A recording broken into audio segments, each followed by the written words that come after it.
시청자 여러분 안녕하십니까? 헬로티비 뉴스입니다. 먼저 오늘의 주요 뉴스부터 보고 오시죠.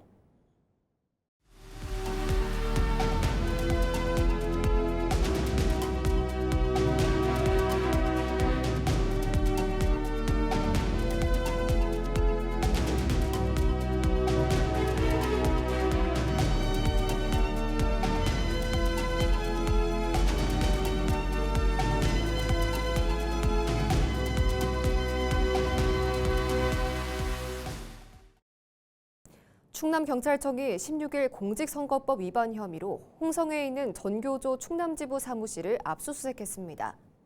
전교조 충남지부 소속 조합원들은 지난달 치러진 충남교육감 선거 과정에서 특정 후보를 홍보하거나 경쟁 후보를 비판하는 내용의 게시글을 단체 채팅방 등에서 조직적으로 공유한 혐의를 받고 있습니다. 경찰은 충남교육감 선거에 출마했던 후보들로부터 관련 고발장을 접수해 최근까지 수사를 이어왔습니다. 15일 예산군 오가면에 있는 한 교차로에서 건널목을 건너던 중학생 A군이 관광버스에 치여 숨지는 사고가 발생했습니다. 사고 직후 심정지 상태였던 A군은 119 구급대에 의해 병원으로 옮겨져 치료를 받았지만 결국 숨졌습니다. 경찰은 버스기사가 신호를 위반해 사고가 난 것으로 보고 블랙박스 영상 등을 토대로 자세한 경위를 조사하고 있습니다.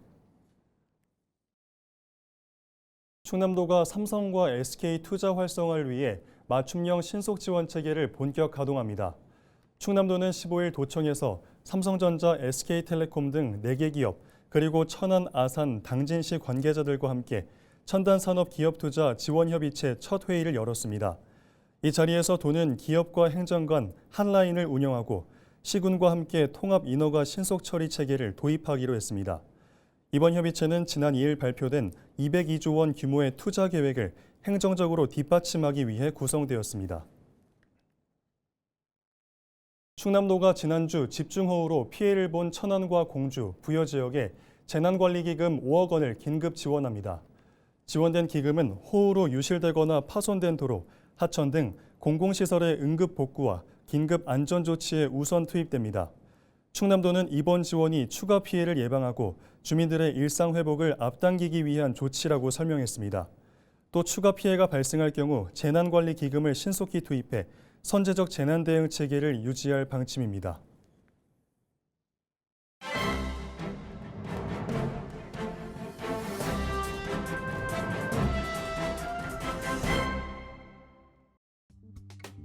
충청투데이 기사입니다. 충청권 31개 시, 군, 구, 지역구 기초의원 공약을 전수 분석한 결과 생활 분야 공약이 전체의 절반에 가까운 비중을 차지한 것으로 나타났습니다. 공개된 공약은 6.3 지방선거 당시 중앙선거관리위원회에 제출된 선거 공보를 바탕으로 분석했습니다. 가장 큰 비중을 차지한 분야는 생활 분야로 3,085개에 달했습니다. 두 번째로 많은 공약은 경제 분야였고 복지 분야 1,158개, 건설 분야 683개, 교육 분야 335개 순이었습니다. 기초의원 공약의 절반 가까이가 주민 생활과 직접 맞닿은 현안에 집중된 건데요. 충남은 천안, 아산, 당진 등 도시 지역에서는 교통, 교육, 도시 기반 시설 확충 요구가, 군 지역에서는 농특산물과 관광 자원을 소득으로 연결하고 인구 감소에 대응하려는 공약이 상대적으로 많았습니다. 성장 도시의 인프라 수요와 농어촌 지역의 생존 전략이 공존하는 이중 구조가 드러난 셈입니다. 지금까지 신문 브리핑이었습니다.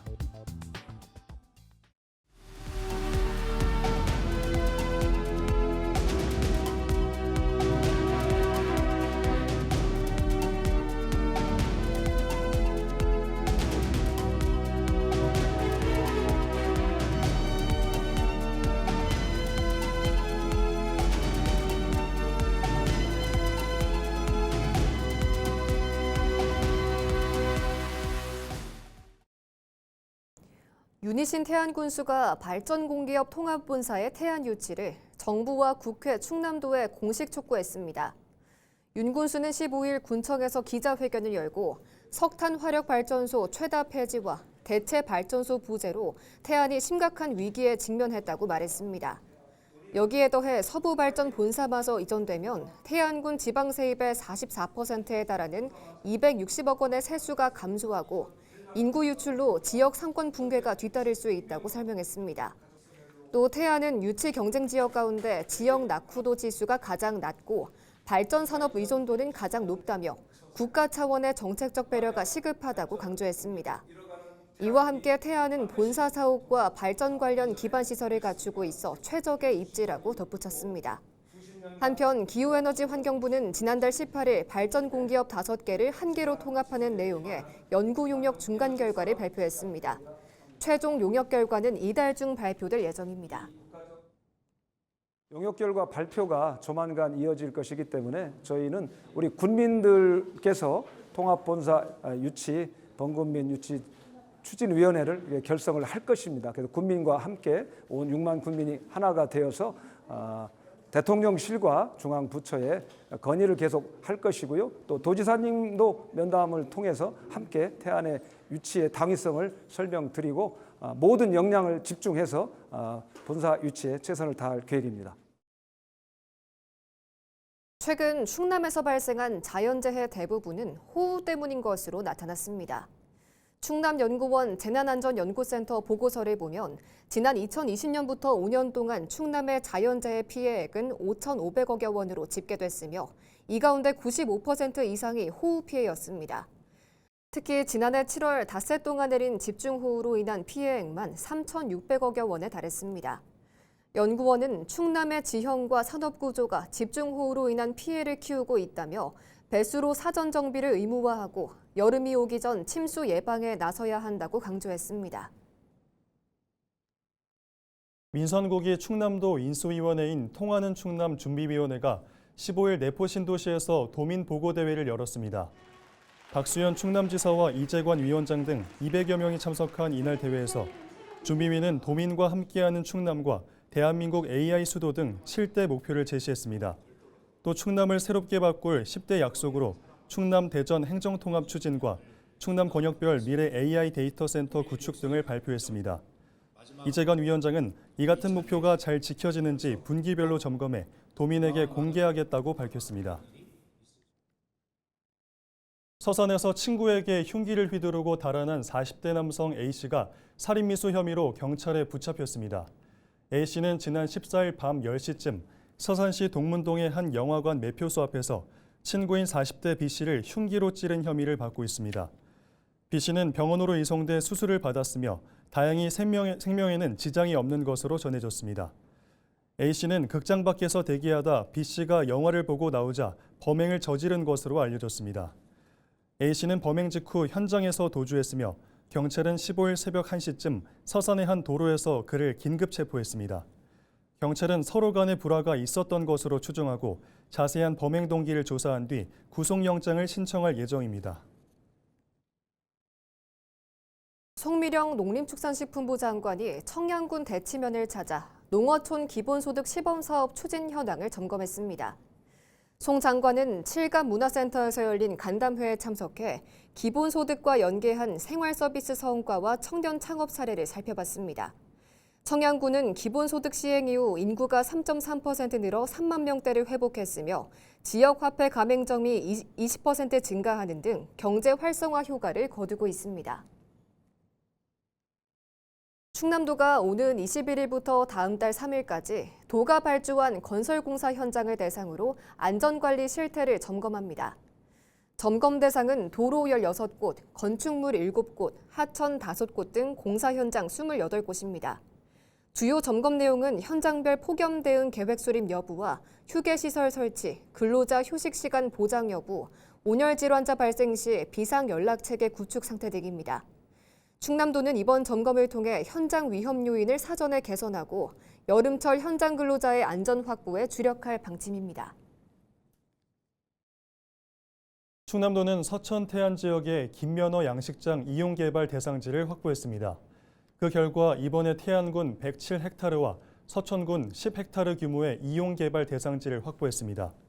이 중 태안군은 기존 마을 어장 중 양식적지를 김과 바지락 복합 양식업으로 전환하게 됩니다. 충남도는 이번 이용 개발을 통해 김 생산 확대와 어업인의 소득 증대 등으로 지역 경제 활성화에 기여할 것으로 기대하고 있습니다. 충남도가 오는 24일까지 배합사료 구매자금 지원사업 신청자를 모집합니다. 이번 사업은 양식어가의 경영부담을 줄이기 위해 추진됩니다. 지원 대상은 배합사료를 사용하는 도내 양식업, 면허 허가, 신고 어업 경영체입니다. 신용불량자나 최근 2년간 사업 부정행위자, 의무자조금 미납 어가 등은 제외됩니다. 선정된 어가는 어가당 최대 3억 원 한도 내에서 연리 1%의 저금리로 구매자금을 융자 지원받을 수 있습니다. 상환 기간은 품목 등에 따라 2년 또는 3년입니다. 신청은 충남도 수산자원연구소에서 하면 됩니다. 민선국이 홍성군이 첫 읍면 순방에 돌입했습니다. 박정주 군수가 지역을 돌며 직접 주민들과 대화를 시작했는데요. 순방 첫날 현장에서는 어떤 목소리가 나왔을까요? 한범호 기자입니다. 홍성 11개 읍면 가운데 가장 먼저 순방에 나선 곳은 갈산면. 지난 여름 집중호우로 물난리를 겪은 곳입니다. 올해 여름 시작되기 전에 먼저 피해봤던 갈산에 와서 그때 이 상황도 듣고 복구하고 있는 거, 그다음에 앞으로 갈산을 어떻게 발전시켜야 될지 그런 부분들을 우리 갈산의 지도자 면민들하고 같이 이야기를 나누기 위해서 갈산을 가장 먼저 들렸습니다. 마이크를 넘겨받은 주민들은 수해 예방 대책을 서둘러 달라고 입을 모았습니다. 작년 7월 16일 날 폭우가 와서 우리 지역에 난리가 났었습니다. 저희 마을에 중앙을 지르는 소하천이 있는데 피해가 큽니다. 많이 절단났어요. 여기 하천 담당하시는 부서에서 나오신 분 계신가요? 하천이 크게 나 있습니다. 그게 한 복판으로 나 있는데 그게 비가 오면 항상 걱정이 됩니다. 비가 큰 물이 많이 오면 병목 현상이 걸립니다. 그래서 물이 항상 도로와 농지로 흐릅니다. 박 군수는 수해가 우려되는 현장을 즉시 점검해 피해를 최소화하겠다고 약속했습니다. 갈산면은 홍성 읍면 가운데 인구 감소세가 가장 가파른 지역인 만큼 지역 발전을 위한 건의사항도 잇따랐습니다. 우리 갈산의 기업이 건전한 기업들이 유치가 돼서 지역 경제 활성화 차원에서 홍성의 기업 군청에 기업 유치팀도 있는 것 같은데 하여튼 그 유능한 팀에서 우리도 군수님과 해서 우리 갈산에 좋은 기업들이 돌아서 기업 경제가 선순환되는 그런 구조가 됐으면 좋겠다는 말씀을 드리고. 이에 박 군수는 산업단지와 농공단지에 양질의 기업을 유치해 경제 활성화에 힘쓰겠다고 답했습니다. 또 현재 추진 중인 김좌진 장군 성역화 사업과 예인 한성준 선생 관련 문화사업을 연계해 이 일대를 체류형 관광지로 조성하겠다는 구상도 밝혔습니다. 한성준 관련되는 이런 유적이 지금 남아 있어요. 그래서 그 한성준 관련되는 문화사업, 제가 엊그제는 우리결의 박물관도 갔다 왔는데 그런 여러 시설들을 활용해서 지역에 사람들이 오고 또 그 온 사람들이 이 시장이나 좀 이렇게 상권을 활용해서 조금 그 먹고 가거나 뭐 이렇게 할 수 있는 방법에 대해서 저희가 추가적으로 노력을 해서. 그러면서 단순한 행정 지원을 넘어 주민과 직접 소통하겠다는 의지를 거듭 강조했습니다. 민선국이 군정이 무엇을 우선하고 어떤 방향으로 나갈지 군민께 먼저 말씀드리면서 그 방향이 군민 눈높이에 맞는지도 현장에서 직접 듣겠습니다. 이청득심, 군민의 마음을 듣겠다는 자세로 군민 여러분의 말씀을 새로운 군정에 잘 담아가겠습니다. 이번 읍면 순방은 이달 30일까지 이어질 예정. 새 군수가 본격적인 민심 청취에 들어간 가운데 제기된 현안들을 앞으로 홍성군이 어떻게 풀어나갈지에 대해서도 관심이 모아집니다. 헬로티비 뉴스 한봉호입니다. 김홍열 청양군수가 올해 군정 운영 방향을 설명하고 현장 의견을 듣기 위한 읍면 방문을 이어가고 있습니다. 김 군수는 지난 7일 청양읍을 시작으로 대치면과 남양면 등을 차례로 찾아 주민들과 대화의 시간을 갖고 있습니다. 이 자리에서 김 군수는 햇빛 연금소득 사업과 AI 농사 실증단지 조성 등 주요 정책 방향을 설명하고 파크 골프장 조성 등 주요 사업의 추진 현황을 공유했습니다. 또 지역 주민들의 건의사항과 생활 불편사항을 듣고 해결 방안을 모색하는 시간을 가졌습니다. 한편 지난 7일 시작된 김 군수의 읍면 방문 일정은 오는 20일까지 진행됩니다. 주민과의 대화는 우리 주민들이 평소에 갖고 있던 생생한 현장의 목소리를 저한테 들려주는 그러한 시간이고, 그러한 현장의 목소리를 통해서 우리 군정에 반영할 수 있는 그런 소중한 기회가 되는 것이 주민과의 대화 시간입니다. 앞으로 이를 활용해서 청양 군정에 적극적으로 반영을 하도록 하겠습니다. 각 지역마다 민선고기 업무가 본격적으로 시작됐습니다. 서산에선 민선 8개에 이어 이완섭 시장이 민선고기를 이끌게 됐는데요. 이 시장은 사업 연속성을 강조하며 가로림만 갯벌 세계자연유산 등재와 공항철도 조성 등 주요 현안을 정상적으로 추진하겠다고 강조했습니다. 정호석 기자의 보도입니다. 세계 5대 갯벌 중 하나인 가로림만에는 천연기념물, 전박이물범 등 다양한 법적 보호종이 서식하고 있습니다. 그 가치를 인정받아 지난 2016년 국내 최초 해양생물 보호구역 지정에 이어 제1호 국가해양생태공원으로도 지정됐습니다. 다음 주 부산에서 열리는 제48차 유네스코 세계유산위원회에서 세계자연유산 등재 여부가 결정될 예정입니다. 서산시는 세계자연유산 등재 시 현재 추진 중인 갯벌 생태길 조성 등 다양한 연계 사업을 속도감 있게 추진할 방침입니다. 이제 예타 준비를 하고 있는데 우리 국내 해양생태공원 이걸 가기 위한 예타 이런 부분들에 있어서도 탄력을 받고 갯벌 식생 복원 사업이라든가 갯벌 생태길 만드는 이런 것들에 대한 시너지 효과가 더 올라가지 않을까 이런 기대를 또 갖습니다. 이 시장은 교통인프라 확충에 대한 계획도 밝혔습니다. 먼저 서산 지역의 수건 사업인 서산공항은 현재 500억 원 이하로 낮춰 예타 조사 없는 방식으로 추진하고 있는데 충남도와 협력해 2028년 개항을 목표로 사업을 추진할 방침입니다. 또 관광객 증가와 물류이동 편의성 향상을 위해 중부권 동서횡단철도 등 철길 조성에도 박차를 가할 예정입니다. 동서횡단 내륙철도라든가 또 내포 태안철도 또 충청 내륙철도 대사랑선 인입선 철도 이 4가지 철도를 놓기 위해서 지금 노력을 많이 하고 있는데 이러한 부분들이 금년 말 안으로 국가계획 제5차 국가철도망 구축계획에 반영을 시킬 그런 계획이거든요. 지난 2024년 충청권 첫 국제크루즈선 출항에 성공한 서산시. 지난달에는 1,600여 명을 태운 중국 크루즈선이 서산 대산항을 방문하면서 출항에 이어 충청권 첫 기항에도 성공했습니다. 다음 달에도 크루즈선 기항이 확정되면서 새로운 지역 경제의 활력원으로 자리 잡을 것으로 기대를 모으고 있습니다. 서산시는 해양 관광도시를 목표로 크루즈선사를 대상으로 마케팅을 진행하고 관광 인프라 개선 등을 추진할 계획입니다. 결제 시스템이라든가 통역 문제라든가 그리고 이제 관광의 어떤 저변 확대라든가 인근 지역과의 어떤 더 협력을 통해서 더 관광객들의 매력을 갖는 서산 대산항이 될 수 있도록 이런 것들이 이제 앞으로 우리가 추진해야 될 과제라고 생각을 합니다. 한편 서산시는 신청사 건립과 관련해 올해 안으로 실시 계획 인가 등 절차를 마무리하고 2030년 완공을 목표로 차질 없이 진행하겠다고 강조했습니다. 헬로티비 뉴스 정호석입니다. 충남교육청이 교육활동을 침해한 학생의 보호자에게 처음으로 과태료를 부과했습니다. 교육청은 교육활동 침해 학생의 보호자가 법정 의무인 특별교육을 이수하지 않아 제도 도입 이후 충남에서 처음으로 14일 과태료를 부과했다고 밝혔습니다.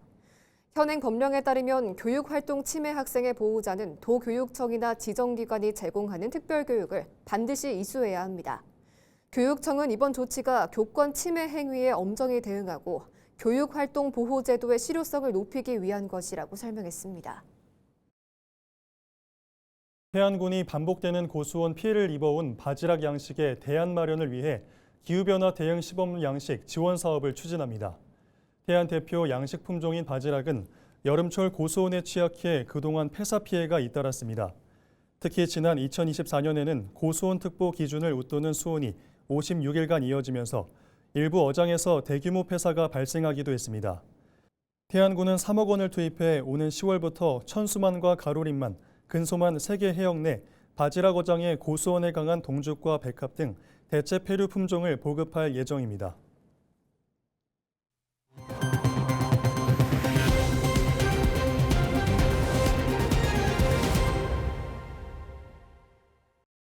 이상으로 뉴스를 마칩니다. 시청해주신 여러분 고맙습니다.